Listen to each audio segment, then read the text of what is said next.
Bismillahirrahmanirrahim. Assalamualaikum warahmatullahi wabarakatuh. Saya Jamal Rahman.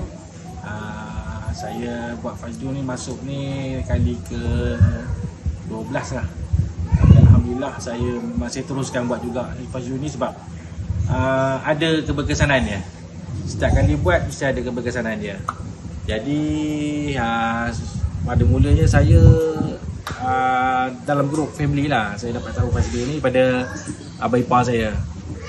Jadi memang saya tanya dia lah sebelum ni, macam mana, okey tak buat? Dia kata okey buat. Buatlah dia kata kan. Terus saya cuba. Walaupun jauh saya datang juga lah. Saya pergi ke Teluk mula saya buat. Jadi first saya buat tu memang pertamanya memang saya ada darah tinggi.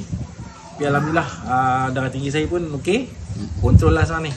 Pada sebelum ni memang saya masalah bila malam je, maghrib je saya jadi seram sejuk.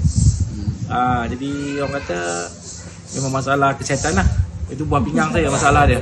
Memang rasa bila saya minum air minum manis sikit memang saya tu demam.